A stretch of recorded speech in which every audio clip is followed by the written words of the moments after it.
Yeah, welcome to Boss Cowboy Sports. And obviously, today, if you looked at the thumbnail, you clicked on the video. This is about Jerry Jones versus Jimmy Johnson. And this is a feud that I would no longer call a feud because at this point, it's not a feud. It's a one way directional attack from Jerry, and it's about publicity. And we go kind of get into that, but it's sad, and it's something that I wish didn't happen, but it's something that does happen, and it's a just real reality of what it's going to forever be like being a fan of the Dallas Cowboys with Jerry Jones as your owner. It's just what it is, especially at this point of where he is with his success, because he has everything. He has 3 rings. He's the richest franchise in the world, sports franchise. He's in the Hall of Fame. He pretty much has everything. So the only thing at this point that he wants to do is he wants to do it one more time, but he wants to do it 100% his way.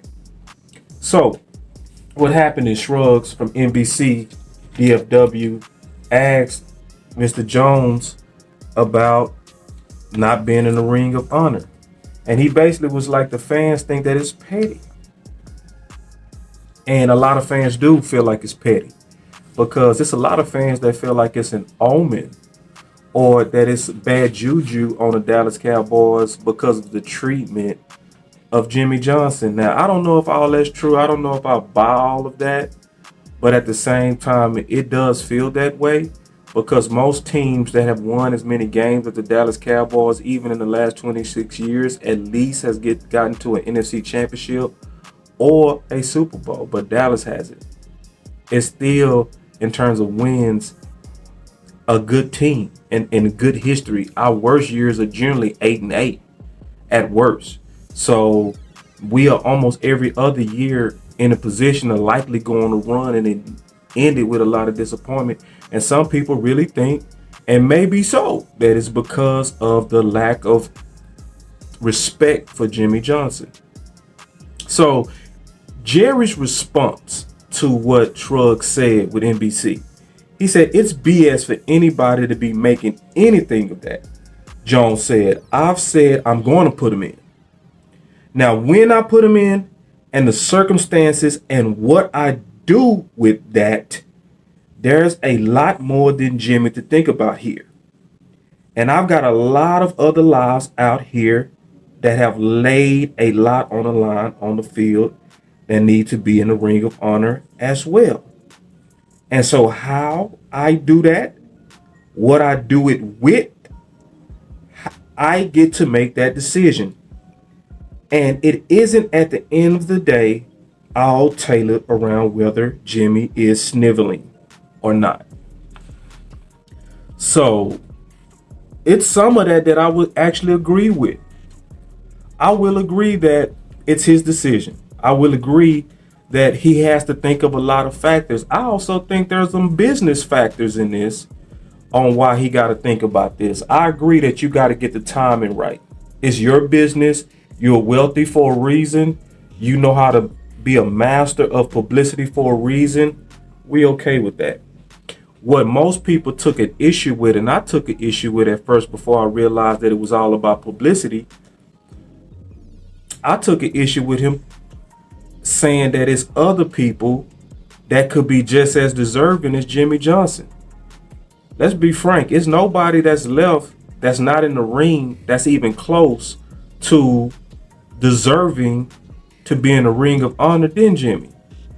Like, Jimmy Johnson is on record letting it be known that he never even saw his own kids play football during that run with the Dallas Cowboys, because he put all of his time into Jerry's players and developing them. So think about that. He developed grown men and watched grown men play more than he even watched his own sons for years. Not for 1 year.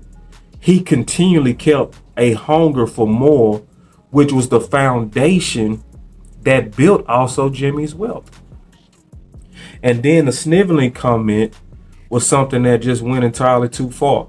I went on Twitter and I said, if I was Jimmy, I wouldn't want to be in the Ring of Honor. I would decline it. But actually, after giving it some thought, I think I would have played it just like Jimmy. So this is what Jimmy's reaction was to it. So RJ Ochoa from Blogging and the Boys, he does a good job. He's a very professional, very good journalist. He's been following up on this a lot. And this is what he said when he reached out to Jimmy. He said, I don't have anything to say about the Ring of Honor. Johnson told me early Monday morning. That's RJ speaking. When I read the sniveling quote to him, he paused ever so briefly and said, I have nothing to say about the Cowboys. Don't even tell people you called me. And to me, that's sad. I think it's pathetic. And it gets worse because later that the next day, Jerry came out and said, hey, y'all know I'm pretty much not new to this. Y'all know controversy sells. And he was talking to the ticket. Jimmy is certainly deserving to be in the Ring of Honor. And I want to think about when, how to do it, what the presentation, if you will, at the time.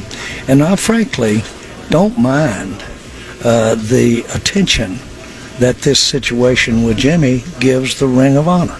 Sure. No, it heightens it for sure. And so the point is that we all know, maybe I've been all these years and just found that out, controversy. Yeah, right. Right. It works. Did I just figure that out? I think you've mastered that all along the way.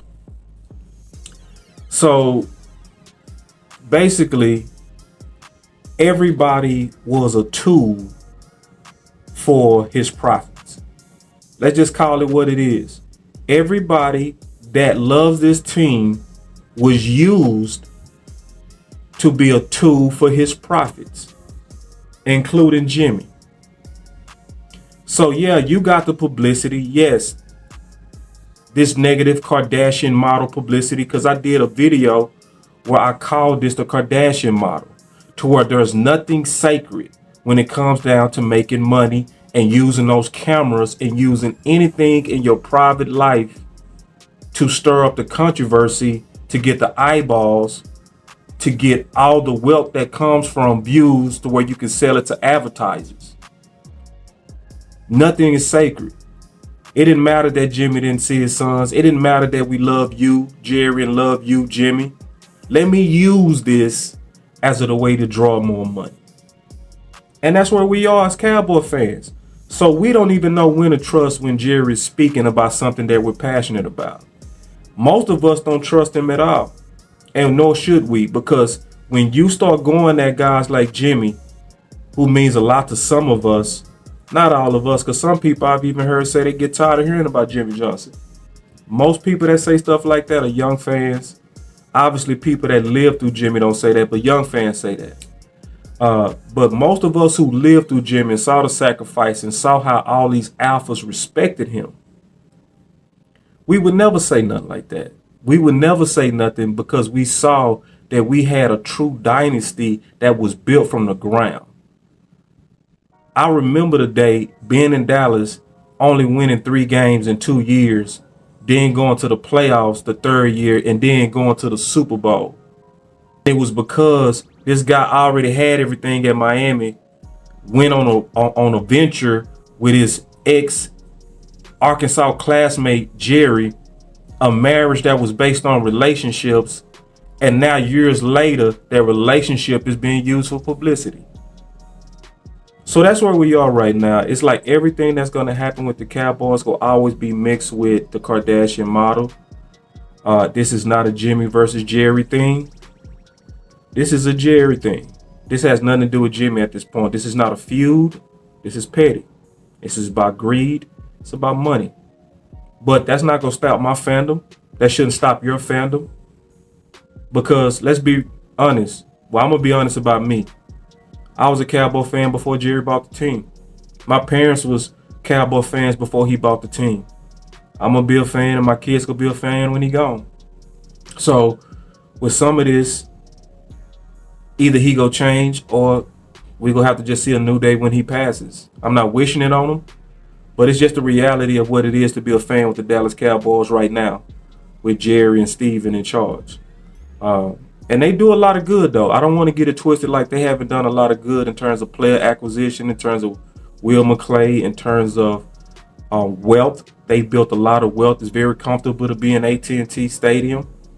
In terms of amenities, I have no complaints at all. And I still do appreciate the Joneses. But I'm also real enough to say I wish on a lot of things they stop, especially publicity, using your fans, using your best players, and now using a Hall of Fame coach. So this is the Measured Kool-Aid Report. You're getting a lot of these lately, where I get to give my thoughts and my measured thoughts on some of the things that's going on with the Dallas Cowboys. I wasn't going to let this slide. Even with football and training camp here, it's something that we have to talk about, even about our history. But y'all stay up. It's Boss Cowboy Sports, where your voice matters. We're going to continue to give you this type content, and y'all stay up. Peace.